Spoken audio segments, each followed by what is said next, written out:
他的指甲比你的手還要長，最长的有20厘米，小拇指的指甲最正常，看起来却顯得格格不入。他說小拇指是專門摳鼻屎的，他淘米時不用手，2根指甲勾摟勾摟就淘洗乾淨了。開火時用手背，打雞蛋也是小菜一碟，吃飯也能熟練的使用筷子，但我感覺筷子有點多餘啊。電腦打字用鉛筆，剝橘子就要用鑷子，戴手套也難不倒他，把手套剪個小洞就行了。金剛狼見了都直呼內行啊。他還要花大量時間保養指甲，一瓶指甲油只夠用1次的，完事還要給指甲戴上保護套，以防在睡覺的時候折斷。出門上街必須要把指甲護在胸前，回頭率那是100%，路人的表情說明了一切。大姐不僅指甲長，頭髮也很長，頭髮都能拖到地板上。我覺得她演梅超風都不用化妝，即使是周圍鄰居在晚上遇到大姐也會被嚇到。鄰居都想不通大姐為啥要留那麼長的指甲，原來大姐從小就愛臭美，最喜歡做的就是塗指甲油。有一天晚上做夢，夢中人告訴她無論發生什麼都不能剪指甲，否則就會遭遇不幸。剛開始大姐也沒當回事，這不就是個夢嗎？但是每當她剪指甲就會心跳加速，剪完指甲就會生病，後來就開始一直留指甲了。為了讓自己的指甲顯得不那麼詭異，大姐來到美甲店，店主剛開始也被嚇了一跳。店主在大姐指甲上畫上圖案，這樣就顯得可愛多了。大姐說會一直留着指甲，準備以後出演梅超風。和大姐一樣，下面這個男人50多年沒有剪過指甲。大叔從小就沒有指甲，不僅如此，他連腳指甲也沒有，掉在地上的小東西根本撿不起來。對他來說，開易拉罐是最痛苦的。更難以置信的是，他竟然拿不住玻璃杯，杯子在他手裡反復滑落。節目組懷疑大叔是故意的，大叔卻說自己沒有指紋，光滑的東西根本拿不住，怎麼可能沒有指紋？節目組仔細觀察，大叔的指尖確實非常光滑。節目組和大叔一起按手印，大叔的手印模糊一片，沒有任何紋路。由於缺少指甲的保護，輕輕按壓手指就會帶來劇烈疼痛。然而大叔的工作卻很依賴手指，他是一名汽修工，工作需要一直動手，就連纏個線圈都會疼痛難忍，哪怕一個小小的失誤都會給他脆弱的皮膚造成不小的傷害。他的手上布滿了傷痕，即使這樣，他也工作了30年，因為要養活一家老小。至於他為什麼沒有指甲，醫生說他患有一種罕見的皮膚病，簡單來說就是皮膚黏膜很容易起水泡，而且是遺傳性的，沒有根本治療的方法。所以女兒出生的時候，他做的第一件事就是檢查女兒的手指。看到女兒有着正常的指甲，大叔激動的哭了。他不想讓女兒承受和自己一樣的痛苦。大叔平時最喜歡做的就是幫女兒剪指甲，女兒也很懂事，會幫父親包紮傷口。我覺得大叔可以去做個美甲，就是貼個假的指甲，可能會好一點。和大叔一樣，下面這個女孩從小就與眾不同。女孩長了滿臉的鬍子，又粗又硬，從鼻子一直延續到脖子。不僅如此，她的2個妹妹也長了滿臉鬍子。奇怪的是，她的2個姐姐卻是正常的，而且她媽媽臉上也是乾乾淨淨的。媽媽說她們剛出生臉上就有鬍子，可能是遺傳他們的父親。照片可以看得出來，他們去世的父親就是滿臉鬍子，但只有最小的3個姐妹遺傳了父親。隨着年齡的增長，臉上的鬍子也越來越旺盛。她們也嘗試過刮鬍子，但是越刮長得越濃密，全身上下厚重的毛髮讓她們很痛苦。同學都嘲笑她們是猴子，這給他們造成了嚴重的心理傷害，他們變得抑鬱焦慮，姐姐甚至放棄了上學，選擇在家裡幫忙種地。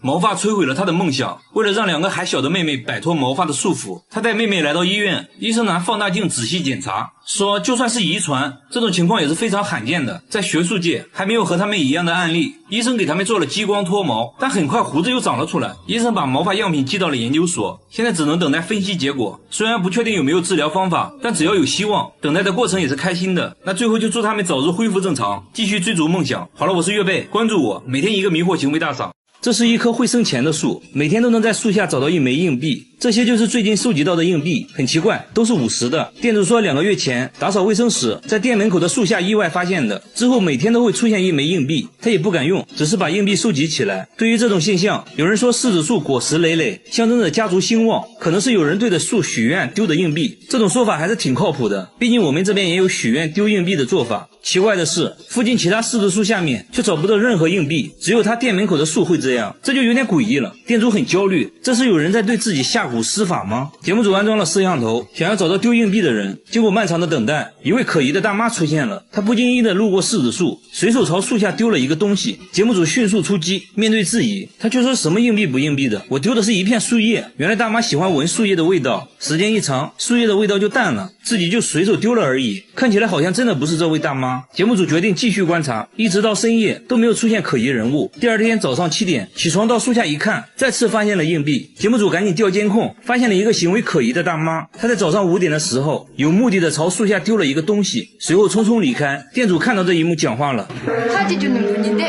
原來這個大媽是收廢品的，每天都會來店裡收廢紙箱。為了確定丟硬幣的是不是她，店主在一枚硬幣上做了記號。沒一會兒，大媽又來收廢品了，隨後在店裡買了一杯咖啡。店主把帶記號的硬幣找給了她。大媽剛出門就把硬幣丟在了樹下，隨後店主找到硬幣確認了，一直丟硬幣的人就是廢品大媽。節目組趕緊追了上去，大媽也承認了，丟硬幣的就是自己。至於為什麼一直這樣做，大媽說店主每天都會把廢紙箱給自己，而且還不要錢。為了感謝店主，又怕店主不接受，才會偷偷的把硬幣丟在樹下。至此真相大白，一個溫暖感人的靈異事件。大媽最後也向店主解釋了一切，和廢品大媽一樣。下面這位大媽也有反常行為，大媽交不起水電費，卻每天給陌生商販送錢，每人大約給2萬，而且還不買東西，不要的話她會把錢丟進下水道。市場裡的商販都無緣無故收到過，就連街頭賣菜的大爺大媽也收到過。這種奇怪的行為每天都會上演，而且最近金額也在變大，有人竟然一次收到了17萬。大媽送錢也從不廢話，丟下錢就走。假如一天要發10萬，一年就是3600萬。有人認為大媽可能中了彩票，然後想做善事回報社會，不然普通人根本沒這麼多錢。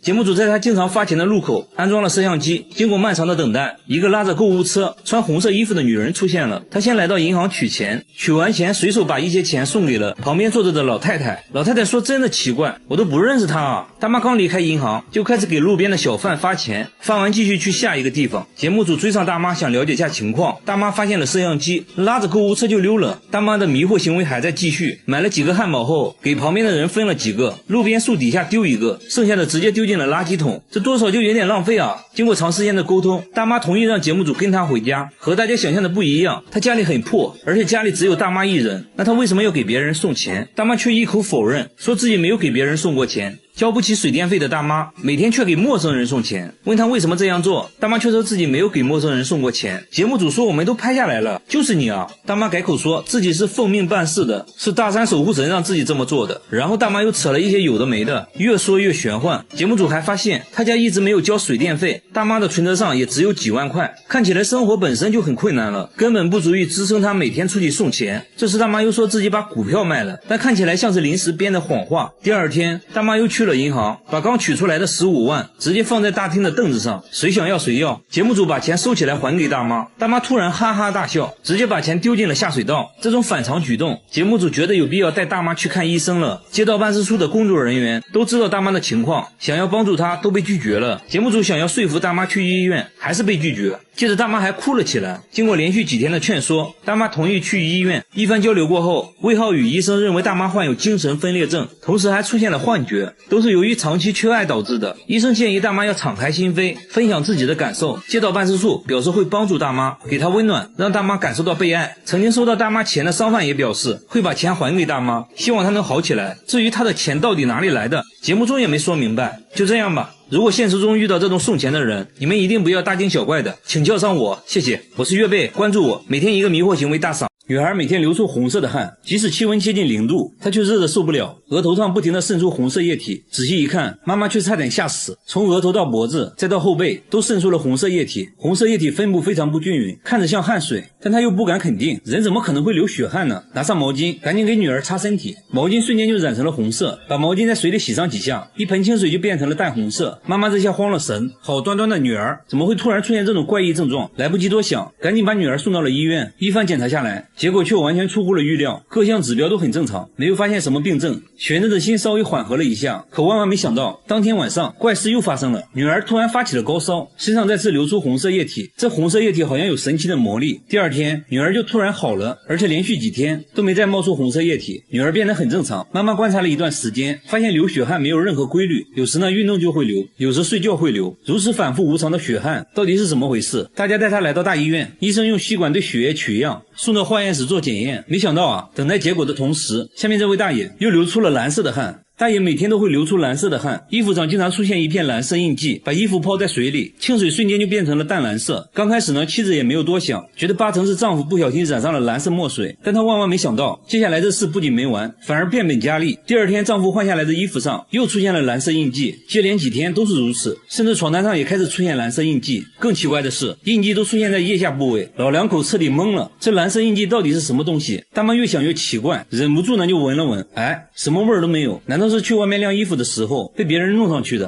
仔細想想也不合理啊，不可能每次都弄在腋下啊，難道真的是丈夫流出了藍色的汗？大爺還說最近在吃一種降血壓的藥，懷疑是藥物導致的藍汗現象。隨後我們陪同大爺去了同一家醫院，醫生表示藥物中不存在使汗液變藍的成分，接着也對大爺流出的藍色液體做了採樣化驗，同時小女孩的化驗結果也出來了，結果顯示两個人流出來的還真是汗液。医生判斷他們的汗腺出了問題，導致了一種叫嗜汗症的症狀，一旦汗腺功能失調，再加上細菌入侵，汗液就会在細菌的作用下導致變色，至於顏色有紅色和藍色的區別，可能和細菌不同有關。醫生表示嗜汗症對人體不會造成太大傷害，隨着汗腺功能恢復正常，嗜汗症的情況也會隨之消失。他把生牛肉當面膜，整張臉貼滿了新鮮牛肉，血水還不停地滴下來，用完的生牛肉也不浪費，直接吃掉，邊吃呢還邊笑，還說敷完後皮膚光滑有彈性。更誇張的是，敷完面膜後他竟然用大骨湯洗臉，還必須用熬了12小時的牛骨湯。他說自己是乾性皮膚，骨湯裡有滿滿的膠原蛋白，對皮膚很好。最急的人是他妹妹，認為姐姐38歲的年紀看起來像18歲，容易引來非議，而且由於常年吃生肉，去醫院檢查後還發現身體竟發生了一個奇怪的變化，但他卻並不在意，反而變本加厲，讓記者也試一試牛肉面膜，從袋裡拿出新鮮牛肉就往記者臉上塗，邊塗呢還邊問記者敢不敢動，記者嚇得直接不敢动。不一會兒，記者臉上都被覆滿了生肉，靜靜躺在沙發上感受效果，看到不停滲出來的血水，他卻忍不住流口水，敷完後直接扯下一塊塞進嘴裡，還說口感非常滑嫩爽口。他還推薦記者嘗一下，記者含着生肉遲不敢吃下去，他每天都要去買新鮮的生肉，檢查是否新鮮的方法就是直接生吃。店主露出了關懷智障的眼神，他卻並不在意別人的看法，確認新鮮後直接買了一大袋，回家後簡單調個蘸料就可以開吃了。因為吃着也很費錢，他沒事就去餐廳打工，這樣還可以順便吃點餐桌上的剩肉。老闆看到後也不敢說什麼，畢竟敢吃生肉也是個狠人。等發工之後，他摇身一變又成了顧客，在自己的打工店繼續買生肉吃，雖然吃的是烤肉，但從來用不到烤盤。他這一天的工作收入才3萬塊，然而一頓就吃了8萬塊的生肉。這天他遇到了另一個喜歡吃生肉的人，兩人來到一肉店開始了比拼。大媽拿起一片生豬肉，蘸點醬油就開造。大媽表示吃生肉還沒怕過水，兩人很快就吃完了一盤豬肉。接下來兩人準備吃活魚，簡單處理一下，抱起來就啃，一口下去還會爆漿。不一會兒整條魚只剩下了骨頭，兩人有一種相見恨晚的感覺，還約好以後要經常出來一起吃。但這樣生吃真的健康嗎？最後大家還是帶他來醫院檢查，結果在他腸道裡發現了一條長達1米的豬肉絛蟲，醫生及時為他進行了驅蟲，還告誡他為了健康千萬不要繼續生吃了。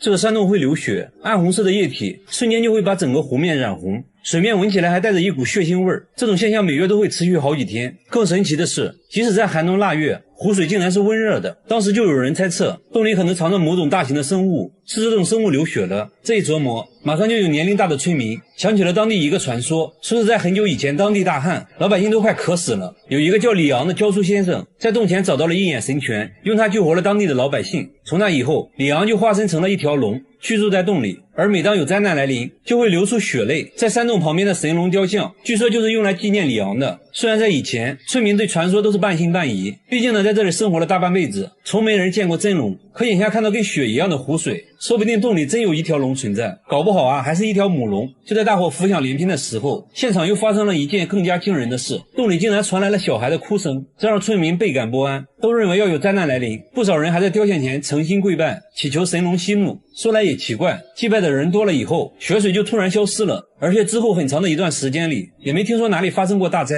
不過呢，還是有人不相信洞裡有龍，他們還做了一個大膽的決定，進洞裡一探究竟。隨着船漸漸靠近洞口，水的顏色也越來越深，慢慢就變成了深紅色。越往裡走，心裡越發毛，一路上小心翼翼，生怕驚動了怪物，但真是怕什麼來什麼。他們剛進入洞穴深處，就看到水面上突然閃過一個黑色影子，兩人嚇得落荒而逃。不久後，洞穴裡再次流出血水，關於洞穴的流言又傳開了，不少人言之凿鑿，說這洞穴裡肯定有龍。眼看這事越來越離譜，當地政府看不下去了，請來了地質專家，說來也怪，專家來了之後，他居然就不流血了，沒有血水，只能先檢測一下湖水。檢測結果顯示，湖水中的鐵離子含量異常高。專家認為，既然湖水是從這洞裡流出來的，那就要去洞裡找原因。於是專家一行人坐船進入洞穴。隨着他們不斷深入，專家發現有一塊岩壁的顏色明顯發紅，與其他岩壁一對比，那就更顯眼了。用手在這塊岩壁上輕輕搓了搓，竟然把岩壁上的紅色物質搓了下來，而把紅色物質放入水中，清水立刻就變成了血水。專家研究了半天，說這個紅色物質就是氧化鐵，俗稱鐵鏽，這就是形成血水的真正原因。原來在洞穴附近有很多鐵礦，當地下水流過，就會把鐵一起帶走。一旦進入水中的鐵鏽增多，它就會出現流血水的奇觀，而水中的血腥味兒，其實呢就是鐵鏽的味道。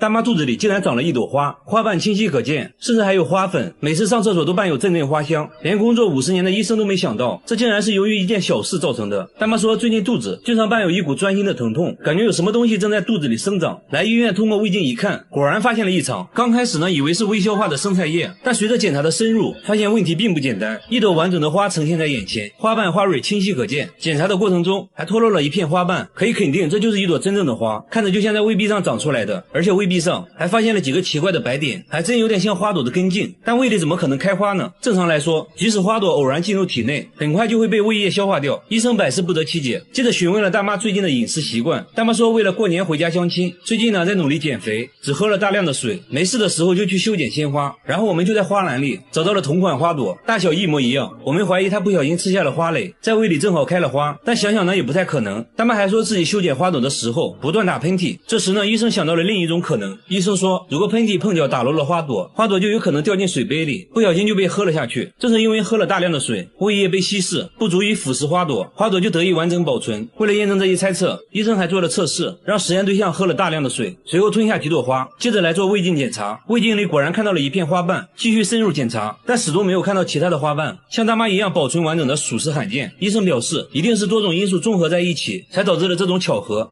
這個小區地面溫度高達83度，新鮮樹葉只過了2分鐘就被烘乾了，輕輕一捏就成了粉末，螞蟻爬過直接烤焦，連雞蛋都能煎熟。奇怪的是，周圍都不熱，偏偏就這1平米的水泥地發熱。其實等到太陽下山，這一塊地方依然是熱浪逼人。小區居民議論紛紛，有人說是漏電導致的，還有人說是天然氣洩漏引起的。隨後大家找來電工師傅，師傅檢查了半天，結果呢並沒有漏電。很快天然氣公司的人也來了，他們拿出探頭在地上掃了半天，也沒有檢測到洩漏的天然氣。小區居民看着這一塊發燙的地面，心裡頭更加不踏實。大家決定挖開地面，看看到底是怎麼一回事。找來了幾個工人又開挖，可是沒想到越往下挖溫度越高，還伴隨着陣陣白煙。再一看溫度計，都已經到100度往上了。看到這反常的一幕，有人大喊火山要爆發了。一聽這話，幾個工人嚇壞了，說啥呢也不肯往下繼續挖，還把已經挖開的坑趕緊填上了。但火山爆發和這相差實在太遠，屬實不太靠譜。又有人說會不會要地震了，一聽這說法，整個小區是人心惶惶。有人還鬧着要搬家，物業趕緊請了幾位專家來調查真相。一番調研之後，專家懷疑是放射性元素裂變造成的。這句話讓所有人大驚失色，專家趕緊拿出儀器一通檢測，還好沒有檢測到任何放射性元素。為了找出真相，專家說還得繼續往下挖。但隨着坑越刨越深，又一個令人驚訝的情況出現了。挖到大概1米深的時候，突然出現了一灘積水，緊接着本來一直冒熱氣的坑慢慢就涼了下來，白煙呢一下子也不見了，連各位專家也是一臉懵。專家們商議片刻，說還得繼續挖。為了加快進度，大家又請來了專業的鑽探隊，工人們搭起鑽探架，把一根長長的磚頭打進了地裡，這一下去就挖上來很多黄土。鑽探結果表明，小區地下的土層非常鬆軟。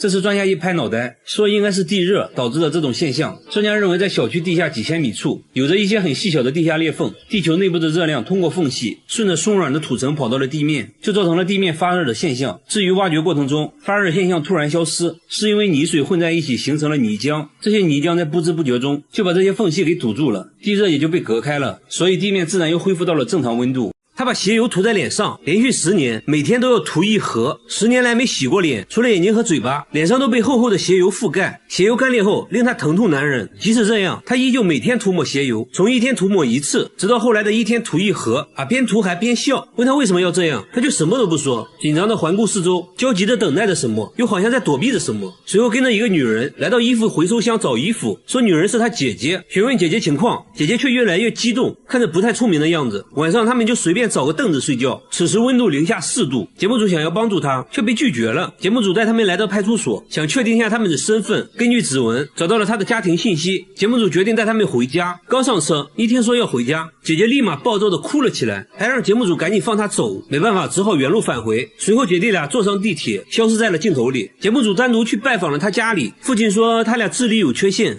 經常離家出走，曾經多次阻止也無濟於事。為了尋找他們，父親到處張貼尋人啟事，一直沒有回音，還以為姐弟倆已經遭遇不測了。節目組想要幫他們團聚，在車站找了好幾天，終於找到了姐弟倆。至於為啥不願意回家，姐姐還是沒有說。節目組給他們提供了一個住的地方，經過長時間的勸說，他決定洗臉了。血油成塊的掉落，整整洗了3個小時，終於清洗乾淨，這樣看着正常多了。跟心理醫生交流後才知道，之前有人在地鐵看到智力缺陷的他，就無緣无故的開始毆打，往他臉上塗血油，還警告他如果不想挨打就要一直塗血油。慢慢的，為了保護自己，他就開始主動往臉上塗血油。這時姐姐也說出了離家出走的真正原因，原來姐弟倆還有一個哥哥，哥哥脾氣暴躁，經常對他們拳打腳踢，兩人天真的以為只要哥哥看不到他們就不会挨打了，才會不斷的離家出走。經過長時間的心理諮詢，姐弟倆終於放下心理包袱，同意回家，一家人終於團聚了，還表示以後不會再離家出走了。大媽腦袋裡長了一塊吸鐵石，頭上總會吸到曲別針之類的小東西，而且還不會掉，走到哪吸到哪。但腦袋看起來沒有任何異常，而且最近經常無緣無故的頭痛，疼得她滿頭大汗。去醫院做了腦部 CT， 但機器一直叫個不停。醫生剛開始還懷疑她戴了發卡，經過多次檢查，醫生也震驚了，她腦袋裡還真的有一個12毫米的東西，邊緣看起來很鋒利，就鑲嵌在頭骨上，距離大腦不到1毫米。如果穿破頭骨的話，那後果不堪設想。奇怪的是，頭上並沒有任何傷口，大媽也完全不記得這東西是怎麼進入腦袋的。醫生懷疑是小時候摔倒後，這東西就卡在了腦袋裡，當時沒注意，慢慢的傷口就愈合了。隨後大媽被送進了手術室，經過漫長的等待，醫生成功把這東西取了出來，在體內存在了30年，表面都已經生鏽了。那到底是不是吸鐵石呢？經過分析這東西和吸鐵石成分很像。專家說，這種金屬一般都是用作加熱元器件，像吹風機了、取暖器裡面都有這種東西，很難想象是怎麼進入腦袋的。手術後大媽狀況良好，再次進行 CT 掃描，機器也沒有響。看着伴隨了自己30年的吸鐵石，大媽唏噓不已。无独有偶，下面這個大爺腦袋裡也有個東西。大爺腦袋裡有一顆子彈，只要一思考，腦袋就會疼。子彈已經存在了40年，很多年前和朋友玩射擊，被朋友不小心打到的，當時就做了手術，本以為子彈完整的取了出來，但由於最近劇烈頭痛，去了醫院，才發現腦袋裡還有殘留的碎片，專家都不敢相信他還活着。妻子很震驚說一直以為丈夫腦袋都是漿糊，沒想到還真差點成漿糊。但是現在有個棘手問題，子彈距離大腦關鍵區域只有3毫米，要想取出子彈，很有可能會造成更大的事故。由於暫時沒有太大的問題，醫生建議保守治療，平時頭痛的話可以吃點藥。大爺也覺得本來子彈都在腦袋裡待了40年了，也不差這幾年了，對吧？和他一樣，這個男人腦袋裡有一顆螺絲釘，而且頭上沒有任何傷口，不記得怎麼卡在裡面的。他說之前被椅子撞到了腦袋，當時血流不止，去醫院做了腦部 CT， 才發現腦袋裡有一個2厘米的東西。不過還好，這東西只停留在了頭骨上，醫生認為可能是螺絲釘，但五金店老板表示自己沒見過這種螺絲釘。母親也很震驚說他小時候頭上沒有受過傷，和醫生商議後決定立即開展手術。幾個小時後，東西終於被取了出來，醫生認為是雨傘的傘頭，確實非常像。他也說小時候經常和小夥伴拿傘打着玩，可能無意間就卡在了腦袋裡。不過現在他可以健康的生活了。要我說更奇葩的還要數下面這個大媽。大媽屁股上長了一塊6厘米長的玻璃，玻璃已經存在了36年，她卻毫無察覺，還說一點都不痛。直到一次健身的時候，突然屁股剧烈疼痛，檢查過後才發現屁股裡竟然有一塊玻璃，玻璃距離腸道只有1厘米，劇烈運動或者稍有不慎都會傷到內臟，按說都會出現感染或者腫脹的情況，但大媽36年來沒有任何症狀，這就很奇怪了。那玻璃是如何進入身體的？大媽回憶說，年輕時有次不小心撞碎了玻璃門，當時就腿上扎了一個玻璃碎片，其他地方沒感覺到疼，萬萬沒想到屁股上還有一個，就這樣存在了36年。下面這個男孩也很神奇，他從8歲就開始脫髮，全身上下一根毛都沒有，眉毛光禿禿的，下巴也乾乾淨淨，甚至連睫毛和鼻毛都沒有。同學們嘲笑他是怪胎，这讓他很自卑，不管去哪都要戴着帽子，連帽子後面的洞也要縫起來，永遠坐在教室最後一排。他說走在街上，感覺別人都在議論他，甚至患上了抑鬱症，休學了1年，即使在家裡也要戴着帽子。母親說去過很多醫院都沒有治好。節目組帶他找到毛髮專家，檢查了半天，終於在顯微鏡下發現了一根毛髮。專家說這種情況是有可能治好的。聽到這話，母親激動的哭了，她也重新燃起了對生活的希望，決定不再在乎別人異樣的眼光，別人愛說什麼就說什麼，那就祝他趕快自信起來吧。好了，我是月貝，關注我，每天一個迷惑行為大賞。他把一坨便便鎖在了保險箱裡，還說這坨便便價值1000萬啊，裡3層外3層的打開，這不就是塊石頭嗎？但他說這是鯨魚的便便，叫龍涎香，高檔香水就是用這玩意兒做的，比黃金還要貴10倍，一克就能賣3000塊。便便呢是在自家魚塘發現的，他本來也以為是石頭，沒想到啊扔在水裡竟然飄了上來，哎，這就很神奇了。上網那麼一查，哎，和網上說的龍涎香非常像，這不一夜暴富了嗎？工作人員聞了聞，哎，確實沒什麼臭味，難道真的是龍涎香？朋友們都覺得這是真的，但村裡老人說啊，他們這片根本就沒出現過鯨魚，哪來的鯨魚便便啊？說再多都沒用，接下來直接找專家。專家說這玩意兒很稀有，一般100只鯨魚裡面只有1只鯨魚體內會有龍涎香，這其實就是鯨魚體內的結石。專家對着便便一陣猛聞，還做了個簡單的測驗，各種特徵非常符合，初步判斷這可能就是龍涎香。大叔那是越聽越興奮，但專家說還需要進一步採樣化驗。一番分析後，大叔滿懷期待，然而結果卻顯示這並不是龍涎香，只是一個在海上漂浮很久的塑料泡沫。大叔的寶貝瞬間一文不值，妻子安慰大叔，但大叔反手就撒了一波狗糧，那泡沫就給扔了。然而下面這個小哥也把不值錢的東西當成了寶貝，他能用各種蔬菜當樂器，只見他掏出胡蘿蔔就吹了起來。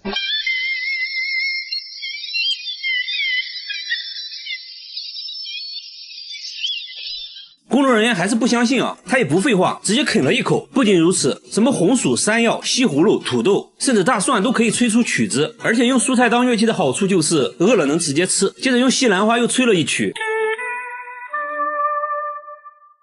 還用山药做的樂器吹了一個。然而把蔬菜做成樂器也不容易，首先就要保證蔬菜的新鮮程度。在冰箱拿出一根硬邦邦的萝卜，先用工具把萝卜掏空，然后在表面打孔，每一步都要非常小心，还要不断測試音準，一點點調整孔洞大小。節目組決定升級挑戰，拿來了西瓜、雞蛋和大蔥。小哥輕蔑一笑，啊，就這，手起刀落就把3樣食物變成了笛子。沒想到啊，還都吹響了。現在有個問題就是樂器的保鮮時間太短，一旦蔫了，音色就不純正了，一般用完就要被妻子拿來做成菜，或者打成蔬菜汁喝掉，因此每天都要重新買新鮮蔬菜，這成了一筆不小的花費。他現在呢已經到了痴迷的程度，甚至在工作中也要做樂器，拿着一顆洋蔥就開始制作，同事都被震撼到了。不過要說奇人，那還是得看下面這位大叔，他能在頭髮絲上刻100個字。只見他先把頭髮固定起來，接着用微雕刻刀在上面刻字，最後呢給頭髮上個色，文字在顯微鏡下就顯現出來了啊！不僅如此，他還可以在沙地上刻字，也能在5厘米的石板上寫一部千字文，這可不是一件簡單的事，他需要2年才能全部完成，期間還要更換20多種刻刀，比硬币小很多的鐵塊上也能刻800多個字，相對來說在小米粒上刻字就顯得簡單多了。大叔說頭髮上刻字很考驗人的耐性，剛開始做的時候刻了100多根頭髮，1年下來呢只成功了2根，為此自己頭髮日漸稀疏，現在都是用別人的，見到別人都是先看頭髮，黑長直是他的最愛。他现在還開了頭髮展覽，小朋友都看傻了。大叔目前只能在頭髮上寫1行字，還說希望以後可以在頭髮上畫一幅清明上河圖。下面這個奶奶雖然沒有大叔厲害，但也值得一看。90歲的奶奶經歷過車禍後，腰板竟然變直了，之前在家裡走路都要扶着牆，牆上還留下了一道痕跡，現在呢上樓都不費勁，專家都表示不可思議。奶奶說出車禍後自己當時就懵了，什麼都不記得，醒來就變成這樣了，哎，就很神奇。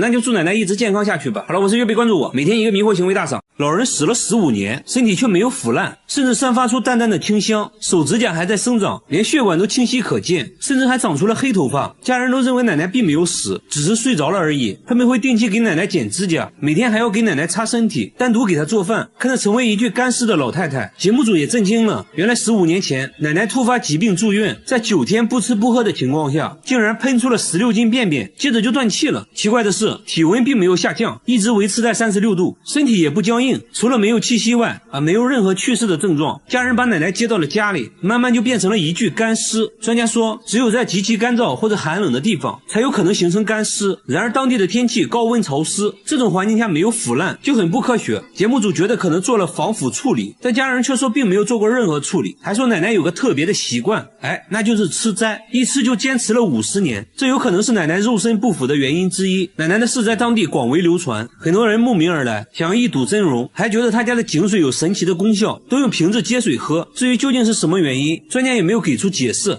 只能說真的很神奇。然而下面這面牆也很奇怪，他家的牆會哭，只要靜靜的聽就能聽到抽泣的聲音，整整哭了了10天，店主說有時用力敲2下，他又会稍微停一会兒，越到晚上哭声越大，搞得人心惶惶，顾客都被吓跑了。工作人员录下声音，找到了专家，对声音进行了波长分析，总之結論就是这聲音明顯是一種有生命的東西。哎，真是見了鬼了，難道牆是活的，它有心跳？大家才不信。店主請來了裝修師傅，這師傅一來啊，也不敢得罪這牆，大家鼓勵了他好久才開始。現在牆上打了個洞，內窺鏡往牆裡一看，就看到了2隻閃亮的眼睛，師傅被嚇了一跳，仔細一看，原來是隻小貓咪，牆上都是抓痕，看起來現在已經精疲力盡了。那它是怎麼鑽進去的？節目組檢查了屋頂，猜測是通過屋檐下的縫隙鑽進去的，在牆壁之間穿行時不慎跌落到了牆裡面。店主說這隻貓我見過，之前一直在我店門口轉悠。店主決定明天拆牆救它，可第2天牆裡一點動靜沒有，通過手機觀察，裡面空空如也，貓咪不見了。專家認為貓咪已經自己逃脫了，強大的求生欲讓它克服了種種困難，最終爬了上來。幾天後，小貓咪果然出現了。然而下面這家也發生了一件怪事，他家經常無緣無故的出現長頭髮，有長有短，最長的有2米，比他本人都高，有時出現在廁所，有時出现在卧室，拔一根自己的頭髮做對比，大小幾乎一模一樣。他覺得這就是人的頭髮，關鍵他家人都是短髮，而且最近來家裡的人也都是短髮。一開始呢還誤會了老公，以為是老公在外面帶來的。這種現象呢是1周前開始出現的，老公當時在疊衣服，就發現了一根長頭髮，衣服是剛從烘乾機裡拿出來的，他趕緊查看烘乾機，裡面卻乾乾淨淨，毛都沒有。慢慢的頭髮出現了越來越頻繁，看着嚇人。房子呢是他們租的，剛住進來也沒幾個月，而且像這樣的房子租金卻很便宜，當時房主也是很着急的往外租，他們懷疑房子裡發生過不好的事情，難不成真的有鬼？節目組帶着毛髮找到專家，專家看了半天，說從粗細大小上來看和頭髮確實很像，接着又在顯微鏡下觀察，結果專家卻說這並不是頭髮，那這到底是啥呢？專家說這就是褲子上的線頭而已。接着妻子檢查了衣服，果然在一件西裝上抽出了一模一樣的線頭，長度也完全符合。嗨，虛驚一場。好了，我是預備關注我，每天一個迷惑行為大嫂。大叔每天咬着1雙筷子睡覺，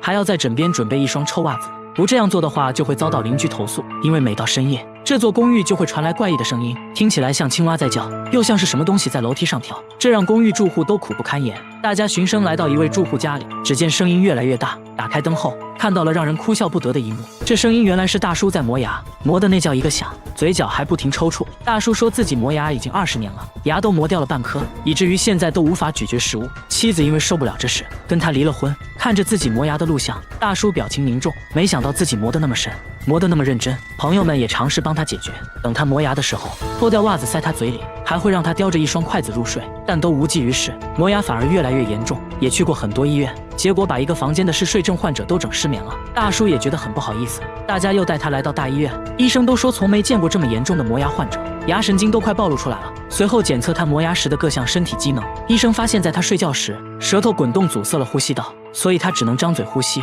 這應該就是他磨牙的原因。最後經過治療，大叔總算是改掉了磨牙的習慣。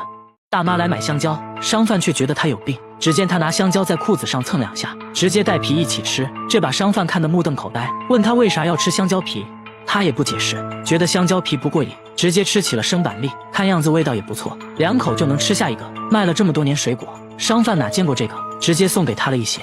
回家後他就把帶皮的水果挨個洗乾淨，獼猴桃帶皮吃，這個我還能接受，橘子他也帶皮吃，哈密瓜也是，但更誇張的是連雞蛋都帶殼吃，這我就接受不了了。閨蜜都很擔心她，叫她來吃頓好的改善一下，沒想到放着一桌子美食不吃，大媽卻吃起了閨蜜吃剩的蟹殼，邊吃還邊嫌棄，說螃蟹還是生的好吃，吃得不過癮。接着又把閨蜜吃剩的魚骨頭用蘇子葉包起來，幾口就吃了下去。不得不說大媽嘴是真硬，到目前為止帶皮的東西沒有什麼是大媽不能吃的，那她到底為啥要吃皮呢？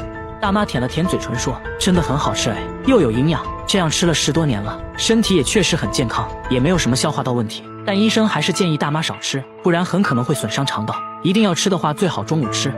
大媽在門上裝了4把鎖，還把電飯鍋放在衣櫥裡，這麼安全的家她卻不住，整天推着嬰兒車睡在公共廁所，嬰兒車被嚴嚴實實包了起來，裡面還時不時發出怪聲，關鍵這大媽也沒孩子，問她裡面是什麼，大媽一句話沒說，轉身快速離開了。等再次遇到她，大媽正在吃貓罐頭，還往嬰兒車裡放了一點，突然裡面就伸出一隻毛茸茸的小手，這才看清楚，原來裡面還有一隻貓。夜幕降臨，大媽就來到公共廁所準備睡覺，為啥有家不回天天露宿街頭呢？溝通了好長時間，大媽終於講話了，說就算在外面凍死也不敢回去。家裡那個怪東西一直跟着他，還一直偷自己的東西。家裡到底有什麼讓他如此恐懼呢？大家提議跟他一起回家看看，畢竟人多勢眾。大媽同意了。來到門口，大家就隱隱感覺家裡確實不簡單。大門被他裝了4把鎖，挨個打開一看，裡面還有1扇防盜門，上面還有2把鎖。剛進來，大媽就趕緊用櫃子擋住了門。屋裡窗簾緊閉，沒有一絲光亮。她甚至把電飯煲放在了衣櫥裡，說是怕有人偷。但真的有小偷嗎？在大媽的同意下，大家安装了攝像機，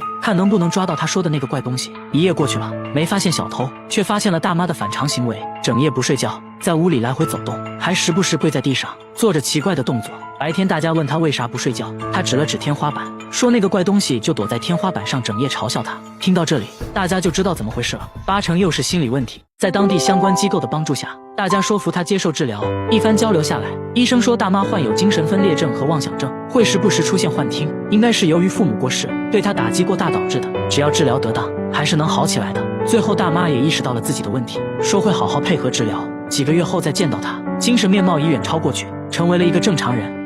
大叔天天擦玻璃，卻怎麼都擦不乾淨，也不是愛乾淨，是因為最近換了窗戶後，玻璃上就憑空出現了一個奇怪紋路，紋路非常清晰，看着就像一個巨大的指紋，怎麼擦都擦不掉。即使換了窗戶，這指紋仍會重新出現，因為大叔的房子在深山裡，難不成真的有什麼不明生物偷偷留下的嗎？裝個監控看看吧。1夜過去了，怪物沒出現，卻出現了更怪的事，指紋憑空消失了。大叔卻並不驚訝，說之前也發生過這種情況，只要是晴天，指紋就會消失，反之陰天指紋就會很明顯。大叔說再等等吧。來到傍晚，這指紋果然準時出現，有人懷疑是傍晚室內外溫差變大，從而在玻璃上出現的冷凝現象，但這東西根本擦不掉，而且只出現在這一塊窗戶上，所以不可能是冷凝現象。那現在怎麼辦呢？大家去找賣家諮詢，賣家說了一些有的沒的，一副不耐煩的表情，最後說可能是廠家用吸盘搬運玻璃中留下的痕跡。大家又來到玻璃廠家，果然就看到了這種搬運玻璃的專用吸盤，吸盤也確實會在玻璃上留下痕跡，但這種痕跡是能擦掉的，跟大叔家的根本不一樣。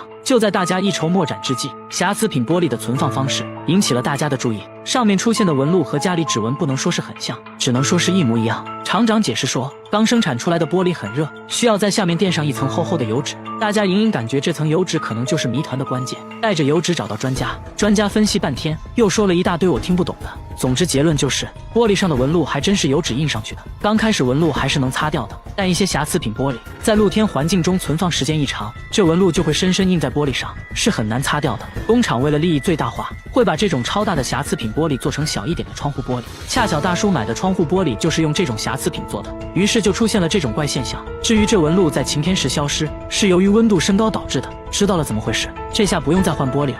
他給自家小香豬帶上計步器，又裝了個節食背帶，準備給豬減肥。這隻小香豬幾個月就長到了180斤，2個男人都抱不起來，肚子都快碰到地板了，還長出了3下巴。本來是個迷你豬，結果現在一對比，主人變得很迷你。有次主人想要抱一下，就閃到了腰，實在沒辦法了，主人帶他來到廢品站，用這裡的地磅來稱重，整整180斤。這還是迷你小香豬嗎？不是說好的長不大嗎？想到當時賣家承諾的假一賠10，主人聯繫賣家售後，賣家表示可以賠10倍。首先把貨退回來，我們重新給你發10隻小豬仔。主人一想，不對啊，我這不就成養豬的了嗎？畢竟養了這麼長時間，都有感情了。主人決定給他減肥，帶上計步器，一塊行走的五花肉上線了。剛走了2步，他就躺下了。本以為他至少能走30分鐘，結果他要休息30分鐘。看來運動不適合，只能讓他少吃點了，用食物引誘他運動。結果主人卻累瘦了。最後主人想到了一個絕招，給他制作了一個節食背帶，前面吊上一根他最愛的胡蘿蔔。你別說，效果不錯，他走路積極多了。幾天後再次上稱，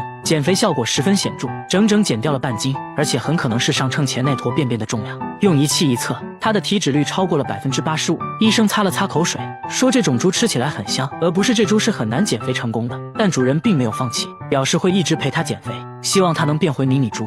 大媽用膠帶把天花板的燈都封了起來，又在客廳放了4台空氣淨化器，24小時開着，說是為了保命。因為他家天花板一直飄來一股惡臭，聞着像腐屍的味道，把天花板上的孔洞封死後，臭味反而越來越大，連廚房上面也傳來了惡臭。不過最臭的還要數臥室，一開門惡臭撲鼻而來。丈夫對於這種氣味表示還好，因為他有鼻炎聞不到。但這可苦了大媽了，經常被熏得睡不着，不得已裝上了4台淨化器，但並沒什麼效果。天一亮他就出門，家裡一刻都待不下去。為了搞清楚怎麼一回事，專家用設備分別檢測了天花板和廚房，數值都很正常。隨後來到臥室，瞬間數值爆表，越靠近化妝台數值越大。化妝台上的一個小盒子引起了專家的注意。大媽說這是保濕霜，已經很久沒用過了。擰開蓋子，一股惡臭襲來，差點把專家送走。用儀器測了一下，數值超過了34。要知道下水道的氣味也才20左右。仔細一看，原來這保濕霜早就過期變質了。家裡的惡臭就是從保濕霜裡飄出來的。因為一直開着臥室的窗戶，臭味就被吹得滿屋都是，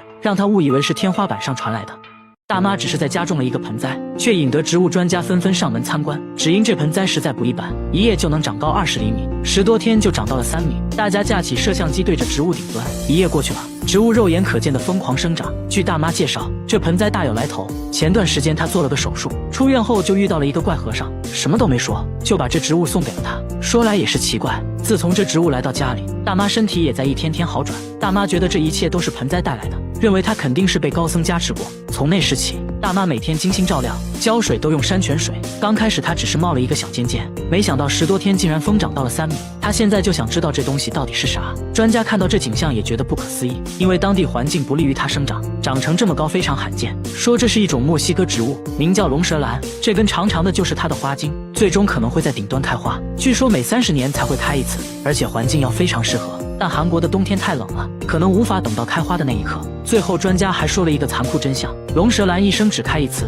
那就是一旦開花，也就意味着它的生命到頭了。大媽顯得很傷感。專家說可以採集到種子進行播種繁殖。大媽又恢復了笑容。1個月後，令人意想不到的是，龍舌蘭真就開花了，豔麗的黃色花朵看起來好像一把火炬，上面還泛着光，蜜蜂都被吸引來了。最終高度也達到了3.6米，全村男女老少齊聚一堂，都想來沾沾好運。據說龍舌蘭開花就能實現願望，眾人紛紛點讚許願。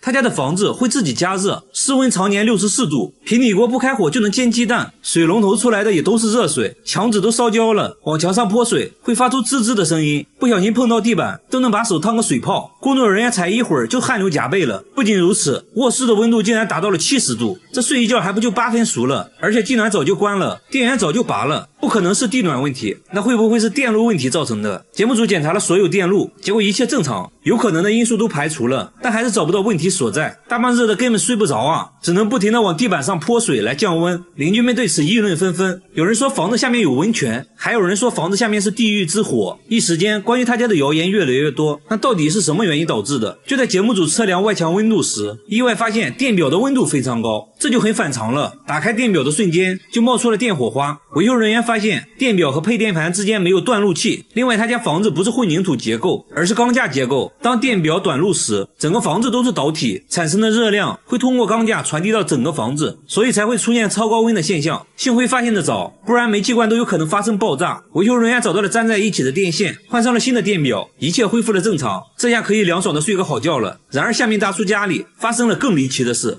他家的牆會拉屎，每天早上就會出現滿牆的便便，有長有短，最長的有25厘米。然而這條街上只有他家牆上會出現這種現象。你要說有小動物在地上拉屎可以理解，但是牆上是怎麼拉上去的？有的位置比人都高，一般的小動物是做不到的。那會不會得罪了什麼人？大叔說自己為人和善，從沒和別人有過紛爭，這種情況是半年前開始的。他還安裝了監控，但一直沒有拍到可疑人員，便便都是突然出現的。節目組請來專家，決定從便便入手。專家開始收集大便，他們要從便便裡提取 DNA 來確定到底是什麼物種的糞便。節目組也沒閒着，架起了多個攝像機，全方位監控這條街。一夜過去了，便便再次出現，查看錄像可以清晰的看到便便是從天而降的，沒有拍到任何生物，這就很驚悚了。這時便便的分析結果也出來了，專家說是人類的糞便，而且還是女人的。那現在好辦了，只要是人為的就一定可以拍到它。節目組安裝了更多的攝像機，一夜過去了，果然有收穫。錄像顯示便便是從他家對面飛出來的，還拍到了始作俑者是一個滿頭白髮的人。大叔看到都懵了，說這是他家對過的鄰居，名聲很好的，從來沒想過是他們做的。節目組拜訪了鄰居，老人說自己妻子有老年痴呆症，不知道妻子的這種迷惑行為，表示很不好意思，說可以幫忙打掃，以後會看住妻子，不會讓她亂丟便便。大叔也很無奈啊，說本來想找到人要點賠償的，想想還是算了吧，最後表示可以理解，以後不再出現這種事就更好了。然而下面餐廳遇到了更靈異的事，這家餐廳的橡膠手套每天晚上都會被撕得粉碎，形狀非常不規則，看起來不像是人為的，好像有什麼東西可以讓它瞬間分解。店主說這種情況已經持續2周了，非常詭異，想想就起雞皮疙瘩，以至於早上開門都不敢一個人進去，等員工到齊後才敢進入。來到後廚一看，手套又被撕成了碎片。員工分析，如果是動物的話，肯定會找東西吃，不會沒事撕手套的。但是房間的食物並沒有少，那會不會是人？工作人員試了下，根本撕不開，即使用剪刀也做不出這種粉碎的效果。店主想到了一個方法，下班前把面粉撒在地板上，等明天看看有沒有腳印就完事了。節目組也架起了攝像機全程記錄。第二天一早，詭異的事情發生了，手套又被撕成了碎片，然而一個腳印也沒有。查看錄像後發現，手套竟然是自己慢慢分解的，完全沒有任何外力的作用，自己就裂開了，這很不科學。難道真的遇見鬼了？節目組找到專家仔細觀察錄像後說，手套應該是被臭氧破壞的。餐廳一般會用臭氧消毒，臭氧有很強的氧化性，可以輕鬆氧化手套中的分子結構。至於為什麼只發生在晚上，是因為白天一直通風，但是晚上臭氧就聚集在一起了，濃度高了就可以腐蝕手套。為此專家還做了個實驗，密閉空間內臭氧很快就把手套分解了。至此真相大白，一切只是個化學反應而已，只要晚上也把通風打開，就可以解決這個靈異事件了。好了，我是月貝，關注我，每天一個迷惑行為大賞。這個小區地面溫度高達83度，新鮮樹葉只過了2分鐘就被烘乾了，輕輕一捏就成了粉末，螞蟻爬過直接烤焦，連雞蛋都能煎熟。奇怪的是，周圍都不熱，偏偏就這1平米的水泥地發熱。其實等到太陽下山，這一塊地方依然是热浪逼人。小區居民議論紛紛，有人說是漏電導致的，還有人說是天然氣洩漏引起的。隨後大家找來電工師傅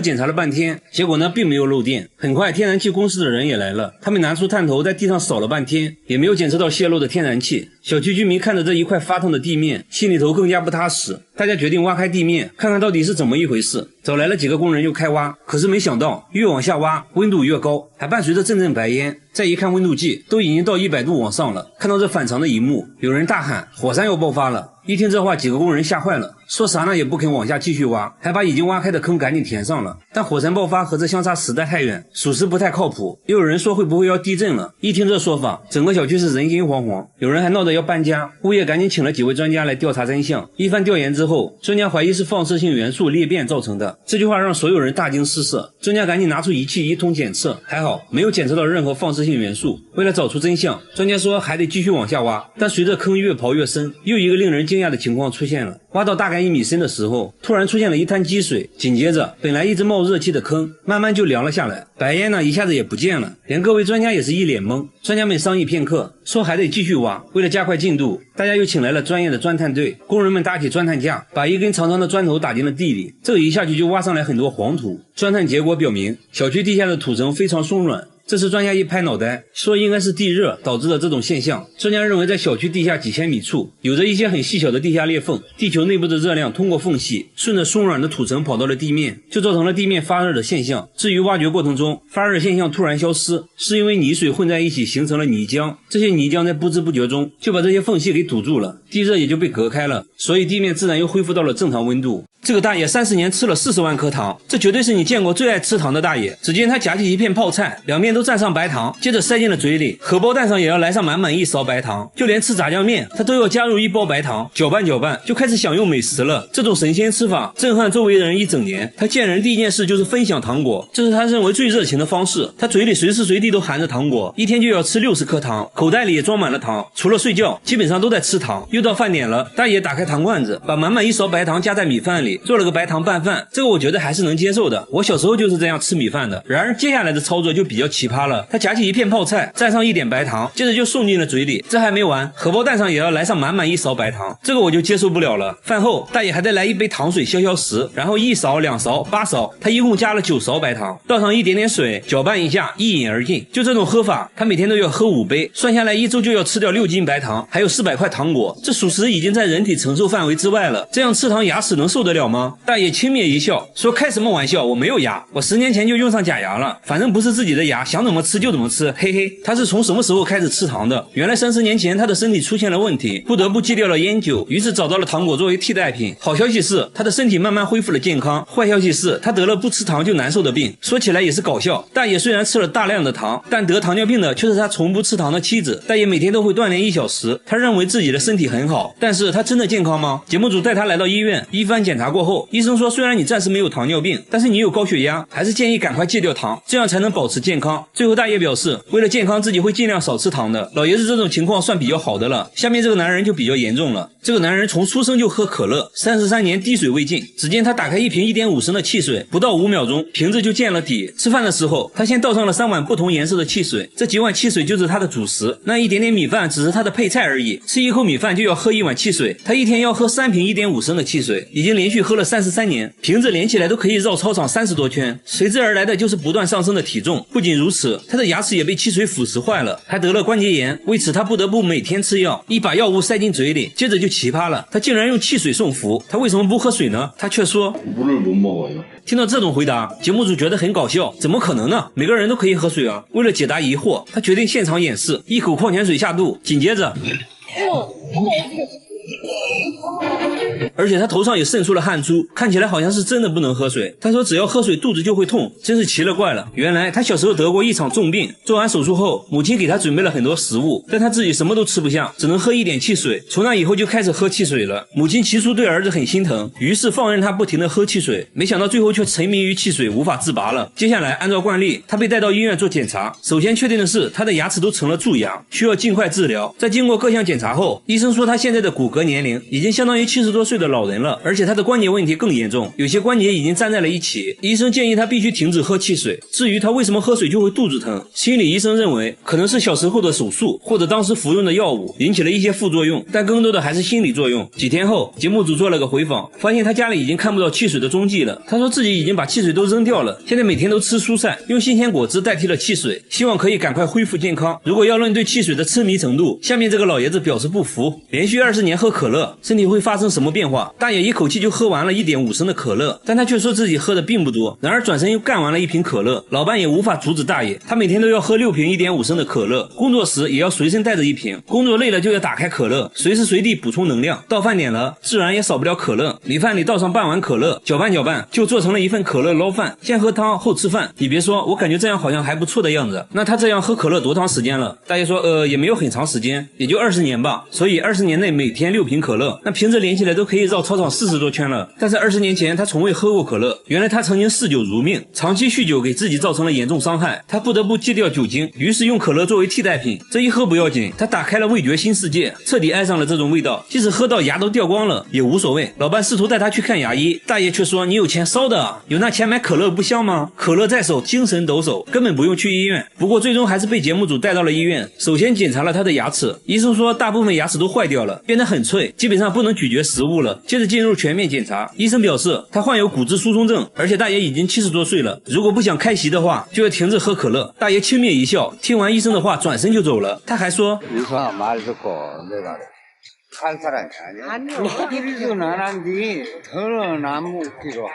看得出來大爺對可樂是真愛啊。好了，我是月貝，關注我，每天一個迷惑行為大賞。